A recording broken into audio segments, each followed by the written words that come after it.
So మిత్రులందరికీ స్వాగతం అండి. Welcome back to our YouTube channel. I'm Praveen రెడ్డికి స్వాగతం అండి. సో మనం ప్రీవియస్ క్లాస్లో కనుక మీరు అబ్జర్వ్ చేస్తుంటే ఓఎస్పిఎఫ్లో ఆ 7 ఆపరేషనల్ స్టేట్స్ ఏముంటాయో వాటి గురించి మనం క్లియర్గా ఎక్స్ప్లెయిన్ చేయడం జరిగిందండి. సో అందులో భాగంగా మనకి ఎప్పుడైతే 2-వే స్టేట్ అని చెప్పుకున్నామో, సో 2-వే స్టేట్లో పాయింట్ టు పాయింట్ లింక్ ఉన్నప్పుడు డిఆర్ బీడిఆర్ అనేవి ఎలెక్ట్ కావని చెప్పుకున్నాం. ఓన్లీ ఎప్పుడు ఆ మల్టీ యాక్సెస్ నెట్వర్క్స్ అంటే ఎప్పుడైతే ఈథర్నెట్ కనెక్ట్ అయి ఉంటాయో అప్పుడు మనం డిఆర్ బీడిఆర్ అనేది క్యాలిక్యులేట్ చేయాల్సింది వస్తుంది. ఓన్లీ ఎల్ఎస్ఏ అని డిఆర్ గుండే ఫ్లడ్ చేస్తుంది. సో దాని గురించి చెప్పుకున్నామండి. సో అక్కడ ఓన్లీ మనం బేసిక్ ఓవర్వ్యూ మాత్రమే చెప్పుకున్నామండి. సో ఇప్పుడు మనం ఎగ్జాక్ట్గా ఏం నేర్చుకుంటున్నామంటే ఈ రోజు క్లాసులో what is the need for TR in multi access network such as Ethernet. అంటే ఏం లేదండి, సో ఎప్పుడైతే ఒక స్విచ్ తీసుకున్నప్పుడు మనకు మల్టిపుల్ రౌటర్స్ ఆ సేమ్ నెట్వర్క్ కనుక కనెక్ట్ అయి ఉంటాయో సో అప్పుడు మనకి ఎలాంటి ప్రాబ్లం అక్కర్ అవుతుంది, దాన్ని సాల్వ్ చేయడానికి కోసం మనకు ఈ డిఆర్ బీడిఆర్ రౌటర్స్ అనేవి ఏ విధంగా హెల్ప్ అవుతాయి అనే దాని గురించి ఇక్కడ మనం మేజర్ ఫోకస్ చేస్తున్నామండి. అంతే. So multi-access networks can create 2 challenges అండి for OSPF regarding the flooding of LSAs. So first one ఇప్పుడు మీరు ఇక్కడ అబ్జర్వ్ చేసిందంటే ఏదైతే ఒక స్విచ్ ఉందో ఆ స్విచ్కి మల్టిపుల్ రౌటర్స్ ఉన్నాయి. సో మల్టిపుల్ రౌటర్స్ ఉండడం వల్ల స్విచ్ కనెక్ట్ అయిందంటే మీనింగ్ ఏంది, something like it is same network related కదా. అంటే సపోజ్ 192.168.1.0 తీసుకున్నాం అనుకో, ఇది 1.1, 1.2, 1.3, 1.4, 1.5 అటు కనెక్ట్ అయినా అనుకుందాం. అప్పుడు ఏమవుతుందంటే ఇక్కడ చూడండి, ప్రతి రౌటర్ దాని మిగతా రౌటర్లకు అడ్జసెన్సీ ఫామ్ చేస్తుందా. ఈ ఫామ్ చేయడం వల్ల ఏమవుతుందంటే నెంబర్ ఆఫ్ LSA ఫ్లడ్డింగ్స్ అనేవి ఎక్కువైపోతాయి. అర్థమవుతుందా? Even though they belonging to the same network. ఇలా చేయడం వల్ల ఏమవుతుందంటే ఫ్లడ్డింగ్ అనేది చాలా చాలా ఎక్కువ అయిపోతుందండి. లైక్ స్ట్రోమింగ్ అంటాం కదా, అట్లా అక్కర్ అవుతుంది. సో దీన్ని సమ్మం we need to avoid when we have the multi access network అంటే ఈథర్నెట్ కనెక్ట్ అయినప్పుడు అండి. సో ఫస్ట్ ఏంటంటే ఈ క్రియేషన్ ఆఫ్ మల్టిపుల్ అడ్జసెన్స్ అనేది క్రియేట్ చేస్తుంది. అంటే Ethernet networks could potentially interconnect many OSPF router over a common link. Right. So creating adjacency with every router is unnecessary and undesirable. అవసరం లేదు, ఎందుకంటే same నెట్వర్క్లో ఉంది, ప్రతిదీ అడ్జసెన్సీ క్రియేట్ అదే పాయింట్ టు పాయింట్ అయితే దట్స్ ఓకే. సో ఇట్లా ఉండడం వల్ల ఏంటంటే it is not required and undesirable. It would lead to an excessive number of LSAs exchanges between the router on the same network. Same network ఉన్నప్పుడు that is not required to exchange the excessive number of the LSA. దీన్ని solve చేయాలి, అదే మన today's topic అండి. So next వచ్చి extensive flooding of LSAs. అంటే link state router flood their LSAs any time OSPF is initialised. అంతే కదా, once మనము ఏదైతే 2-వే స్టేట్కి వెళ్ళిపోతుందని చెప్పుకున్నామో ఆ తర్వాత అది LSAని కంప్లీట్ అంటే LSAస్ని ఫ్లడ్ చేసుకుంటే వెళ్తాయి, ఇన్ఫర్మేషన్ బేస్ చేసుకునండి. Or when there is a change in the topology this flooding can become excessive. This should not be అక్కర్ అండి. సో ఇప్పుడు ఫర్ ఎగ్జాంపుల్ నువ్వు అబ్జర్వ్ చేసినావు అంటే మనకి ఇక్కడ ఎన్ని రౌటర్స్ ఉన్నాయి, 1, 2, 3, 4, 5 ఉన్నాయి కదా. అవి ఎన్ని అడ్జసెన్సీ ఫామ్ చేస్తాయి అంటే ఫార్ములా వచ్చి n × n-1/2. n equal to number of routers అండి. సో 5 - 1/2 ఏమొస్తుంది, 10 అడ్జసెన్సీ. అంటే ఇది ప్రతిదీ ఫర్ ఎగ్జాంపుల్ ఇది అనుకో, దీని 10 అడ్జసెన్స్కి ఇట్లా ప్యాకెట్ అనేది ఫార్వర్డ్ చేసుకుంటుంది. అంటే ఎక్సెసివ్ LSAs అనేది ఫ్లడ్ చేస్తుంది which is undesirable and unnecessary in this situation అండి. దీన్ని అవాయిడ్ చేయాలి. అర్థమవుతుందా? సో ఈ ప్రాబ్లమ్ని అండర్స్టాండ్ చేయడానికి ఫర్ ఎగ్జాంపుల్ ఇలా ఒక నెట్వర్క్ ఉందనుకుందాం. అంటే ఒక స్విచ్కి 1, 2, 3, 4, 5 రౌటర్స్ అనేది ఉన్నాయి. ఇప్పుడు R2 అనే దగ్గర ఒక ఇన్ఫర్మేషన్ ఉంది, right. So link state acknowledgement ఒక ఇన్ఫర్మేషన్ ఉంది. ఏంది, R2 రౌటర్ యొక్క ఇన్ఫర్మేషన్ అంటే నెట్వర్క్ ఏంది, దాని రౌటర్ ID ఏంది, సో ఆ ఇన్ఫర్మేషన్ ఉంది. ఇప్పుడు ఏం చేయాలి, సో దాని డేటాబేస్ ఏదైతే LSA ఉందో దాన్ని మిగతా రౌటర్లకు అది పాస్ చేయాలి. అంతే కదా. మనం ఎప్పుడైతే OSPF రౌటింగ్ ప్రోటోకాల్ గురించి నేర్చుకుంటున్నామో సో ప్రతిదీ LSA అనేది ఫ్లడ్ చేసుకుంటూ వెళ్ళి ఫైనల్గా ఒక కనెక్టివిటీ మ్యాప్ వస్తుంది. ఆ మ్యాప్ అనేది ఆ ఏరియాలో ఉన్న ప్రతి రౌటర్కి ఐడెంటికల్గా ఉండాలి. సో దాని నుంచి ప్రతి రౌటర్కి దాని ఇండివిజువల్ బెస్ట్ రౌట్ అనేది కనుక్కుంటుంది. సపోజ్ ఈ కేసులో ఇక్కడ నువ్వు అబ్జర్వ్ చేసినావు అంటే R2 అనే ఒక రౌటర్ ఉంది, దాని దగ్గర ఒక లింక్ స్టేట్ అక్నాలజ్మెంట్ ప్యాకెట్ ఉంది, సమ్ ఇన్ఫర్మేషన్ ఉంది, that has to be forwarded to the remaining routers అనుకుందాం.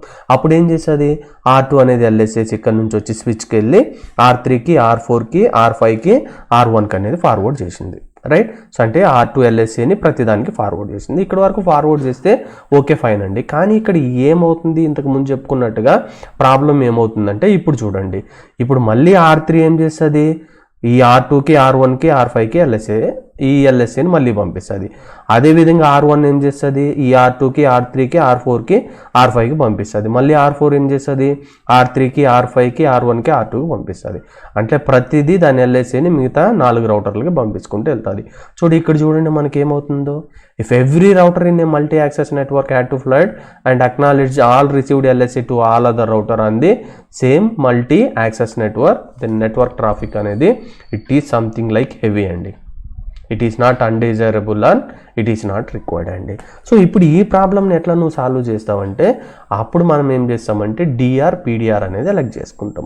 మనం ప్రీవియస్ క్లాస్లో చెప్పుకున్నట్టుగా 2-way స్టేట్ లోపల అది multi access ether network related ఉన్నప్పుడు ఆ పర్టికులర్ నెట్వర్క్ అనేది ఫస్ట్ ప్రయారిటీ ఐడి బేస్ చేసుకుంటాం. అంటే ఫర్ ఎగ్జాంపుల్ నా దగ్గర ఇక్కడ ఒక 5 రౌటర్స్ ఉన్నాయి. ఈ 5 రౌటర్లో ఒకటి మాత్రమే డిఆర్ ఉంటుంది, ఇంకొకటి బీడిఆర్ అంటే బ్యాకప్ డిసిగ్నేటెడ్ రౌటరు.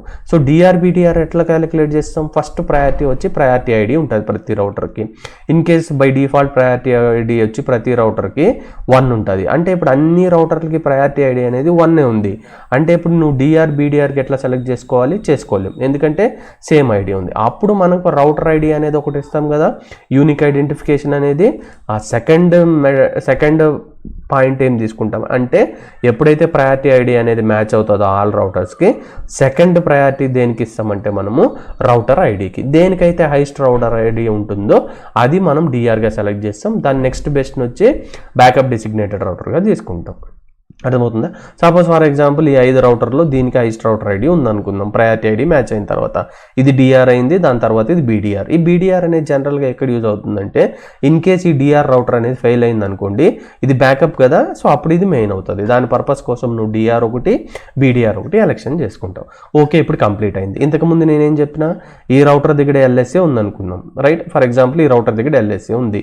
ఇంతకుముందు సినారియో ప్రకారం ఏమవుతుంది, అది ఇక్కడికి వెళ్ళి అన్నిటికి ఫ్లడ్ చేస్తుంది. మళ్ళీ అక్కడ నుంచి ఒక్కొక్కటి మిగతా 4 వాటికి ఫ్లడ్ చేసుకుంటూ వెళ్తుంది. కానీ ఇప్పుడు అట్లా కాదు. ఇది ఎల్ఎస్ఏ దీని దగ్గర ఉన్నంత మాత్రాన ఇది అన్ని రౌటర్లకు పంపీదు. ఎప్పుడు పంపీదు, ఎప్పుడైతే నువ్వు డిఆర్ బీడిఆర్ అనేది ఎలెక్ట్ చేసుకుంటావు. అంటే ఇప్పుడు ఈ ఎల్ఎస్ఏ అనేది ఎక్కడికి వెళ్తుందంటే, ఇక్కడ కానీ నువ్వు అబ్జర్వ్ చేస్తే ఓన్లీ డిఆర్ బీడిఆర్కి మాత్రమే పంపిస్తాను. అంతే, R1 to switch, so it will send to the DR BDR, అంతే. R5కి R4కి పంపేదు. కానీ ఇక్కడ ఎగ్జాక్ట్ టోటల్ కంట్రోల్ ఎవరి దగ్గర ఉంది, డిఆర్. ఇక్కడ డిఆర్ పర్పస్ ఏంది, the DR is only used for the dissemination of the LSA. అర్థమవుతుందా? ఇంతకు ముందు లెక్క ఎక్సెసివ్ ఫ్లడ్డింగ్స్ అవేమి ఇక్కడ అక్కర్గావు. అంటే ఇప్పుడు చూడండి, ఇప్పుడు ఏం చేస్తుంది అంటే, మీరు ఎగ్జాక్ట్గా అబ్జర్వ్ చేస్తే దీని R1 డిఆర్ ఎక్కడికి వెళ్ళింది, దీని R1 యొక్క ఎల్ఎస్ ఎక్కడికి వెళ్ళింది, డిఆర్ బీడిఆర్ ఫార్వర్డ్ చేయదు, డిఆర్ ఒకటే మిగతా రౌటర్లకి ఫార్వర్డ్ చేస్తుంది. అంటే ఎప్పుడైతే దీని R1 అనేది అది డిఆర్ బీడిఆర్కి పంపించిందో, ఇక్కడ నెక్స్ట్ వర్క్ అనేది డిఆర్ మాత్రమే స్టార్ట్ చేస్తుంది. ఎందుకు, the DR is only used for the dissemination of the LSS. అర్థమవుతుందా? ఇప్పుడు ఎల్ఎస్ ఏం చేస్తుంది, స్విచ్కి వచ్చి బీడిఆర్కి ఒకటి, R4కి R5కి R1కి పంపిస్తుంది. అర్థమవుతుందా? సో మళ్ళీ ఇక్కడ నుంచి ఇక్కడికి ఫ్లడ్ అవన్నీ ఉండవు. అర్థమవుతుందా? సో ఈ ప్రాసెస్ అనేది కంప్లీట్ అయిపోతుంది. సో దానికోసం మనం డిఆర్ బీడిఆర్ అనేది multi access network such as Ethernet ఉన్నప్పుడు మనము క్యాలిక్యులేట్ చేసుకోవాలండి, రైట్? సో ఇక్కడ ఇంకొక పాయింట్ ఏంటంటే, the solution to manage the number of adjacencies and the following flooding of the LSS and the multi-access network is the DR. On multi-access network, OSPF elects a DR to be the collection అంటే ఇక్కడ నుంచి ఇక్కడికి తీసుకునింది కదా, మళ్ళీ ఏం చేస్తుంది, అదే distribute చేస్తుంది. Point for the LSS sent and received. A BDR is also elected in case of the DR fails. Otherwise, we don't require the BDR. Right?